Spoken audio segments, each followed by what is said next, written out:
Here are some examples of bottom of funnel lead generation ads. This is straight to the sales conversation essentially. And what these demonstrate is very offer-centric messaging. Now, lots of things I want to call out here. One, Facebook is stricter than other platforms when it comes to your advertisements. So you can see, for example, I was able to get a lot of text in the image. Often you can't do that with Facebook. It has very strict limitations on how much text you can embed because they want more image-centric images rather than text-centric images. Facebook's also very strict when you're marketing in certain industries. So, for example, my brother was running advertisements in the healthcare space and with naturopathic medicine.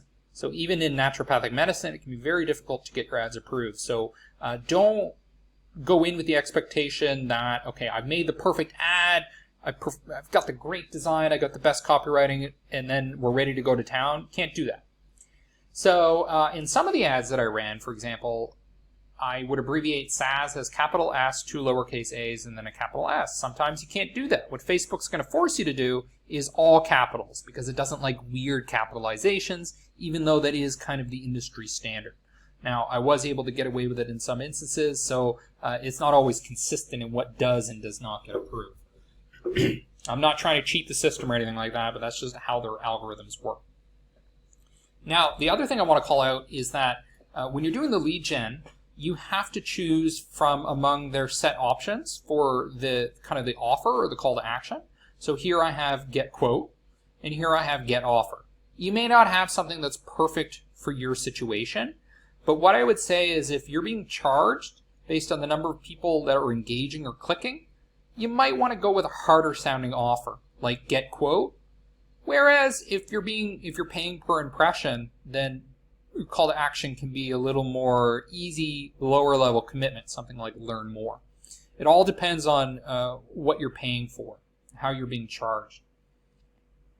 So this is what a typical lead generation ad will look like. It just has a bunch of text up here and you hit see more.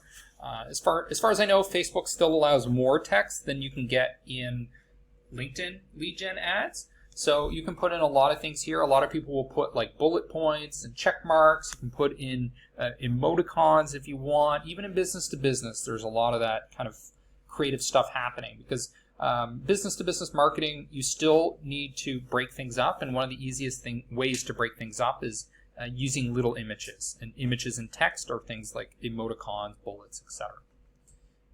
Now, in this case, I'm starting with a question. You need help marketing your product, your SaaS product. Same thing over here.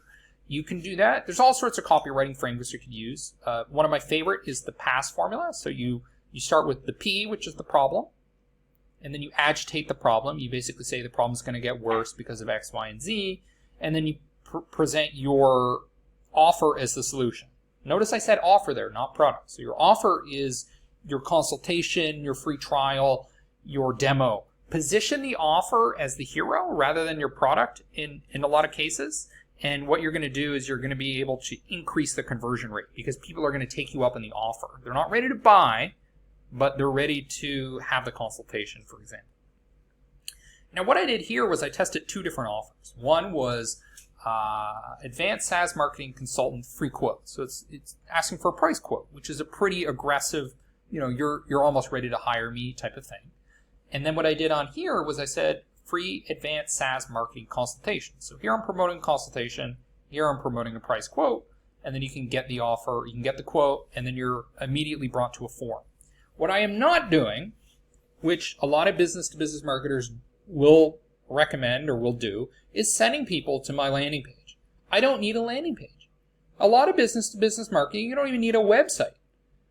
All you need is an advertisement.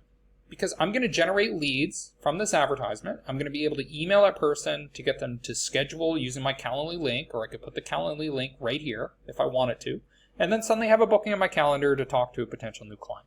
Now, that's how you could market a business-to-business service.